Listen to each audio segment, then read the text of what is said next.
Hello বন্ধুরা, আমি সেই তোমাদের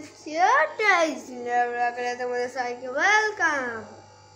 আশা করি সবাই ভালো আছো, আমিও ভালো আছি। আজকে হলো গণেশ পূজা, তাই আমাদের দাদার মন্দিরে পূজা হবে। চলো দেখাই তোমাদেরকে গণেশ চতুর্থী পূজাটা। গণেশ পূজার জন্য আমি চান করে ড্রেস পরে নিয়েছি। ড্রেসটা কেমন হয়েছে তোমরা কমেন্ট বক্সে জানাতে ভুলবে না। ফুলও নিয়ে নিয়েছি। চলো এবার চাই। আজকের ভিডিওটা গণেশ পুজো নিয়ে হবে, তাই আজকে এই ভিডিওটা বেশি বড় করিনি। আজকে আমি কি করলাম, মন্দিরটায় কিভাবে পুজো হয়েছে, গণেশ দাদাকে কি কি দিল, সব তোমাদের সঙ্গে শেয়ার করব। আজকে খুব মজা হতে চলেছে। আপাতত এখানে দাদা, আমি আর একটু গণেশ দাদার সব জোগাড়জারি চলছে। দেখো ব্রাহ্মণ এসে গেছে, আর এই দেখো সব জোগাড় দিয়ে দেখো মোদক আর লাড্ডু, নারকোল, নৈবেদ্য। গণেশ দাদা যেহেতু হলুদ লাল পছন্দ করে, তাই সেই সব ফুলও দেওয়া হয়েছে গণেশ দাদাকে। চলে এবার পুজো শুরু হচ্ছে, বেশি কথা বলবো না। তোমরা যারা আমার চ্যানেলে নতুন, প্লিজ সাবস্ক্রাইব করে দিও, আর যারা সাবস্ক্রাইব করে দিয়েছে তাদের অনেক অনেক থ্যাংক ইউ। ভাই জোরে বলো গণপতি বাপ্পা মোরিয়া।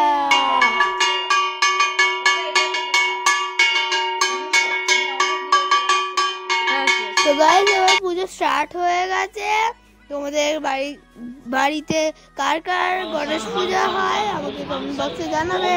শ্রী গঙ্গণেশায়ং সর্বেন্দ্রিয়াণি ইহোষ্ঠিতানি ওম হরবস্তুলতনং গজেন্দ্রবদনং লম্বদানং সুন্দরং প্রসুতমতপল্লাণং গন্ধস্থলং দন্তঘাতং বিরাড়িত ধীরে সিন্ধুরং শবগণং বন্দে শৈলসুতাশুধং গণপতি সিদ্ধিং প্রদোং কামদম।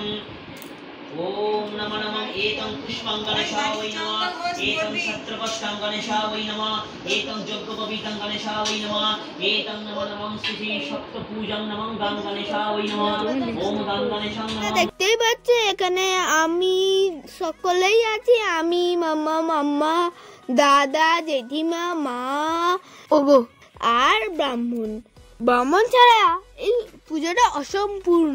প্রত্যেকবারে আমরা সবাই থাকি। সকলে তোমরা ঠাকুরের কাছে প্রণাম করে নাও, তোমাদের মনস্কামনা জানিও। আর আমি চাইবো তোমরা যাতে সকলে ভালো থাকো। তোমাদেরকে একটা কথা বলে দিই, আমি তো অনেক ছোট, আমি যেরকম পেরেছি সেরকম ভিডিও করেছি। আমাকে একটু আমার ভিডিওটা দেখে প্লিজ সাপোর্ট করো। আর আমার যদি কোনো ভুল হয়ে থাকে এই ভিডিওটাতে, আমাকে প্লিজ ছোট্ট ভাই হিসেবে প্লিজ ক্ষমা করে দেবে। গণেশ দাদা মনে হচ্ছে আমার উপরে ভর করেছে। আমার কোনোদিন খিদে পায় না, আজকে না মন্দিরে এসে খিদে পেয়ে গেছে, তাই একটু বাড়িতে কিছু খেতে গেলাম।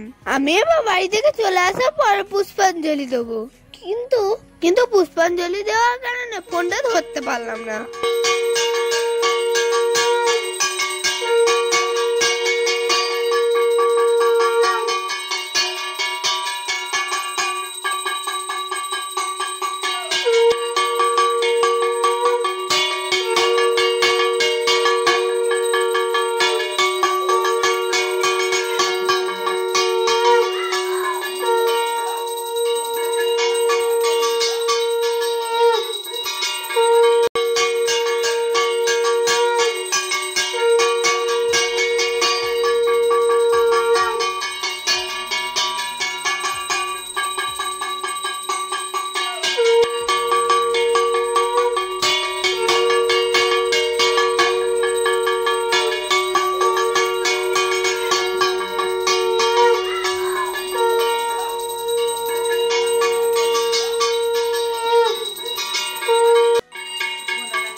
দেখো এবার গণেশ দাদা আরতি হয়ে যাওয়ার পর একটুখানি হোম হবে।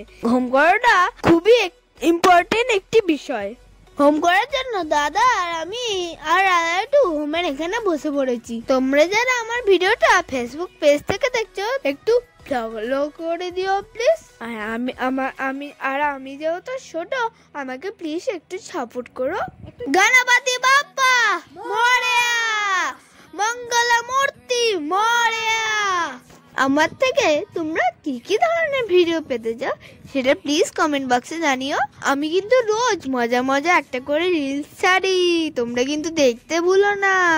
আর তোমরা আমাকে প্লিজ একটু আশীর্বাদ করো যাতে আমি অনেক দূরে এগিয়ে যেতে পারি। তোমাদেরকে আগেই বলেছি আজকের ভিডিওটা কিন্তু ছোট্টই করবো আজকে, কারণ গণেশ পূজা, তাই বেশি বড় করিনি। গণেশ পূজা নিয়ে ভিডিওটা প্রায় শেষের দিকে এসে গেছে।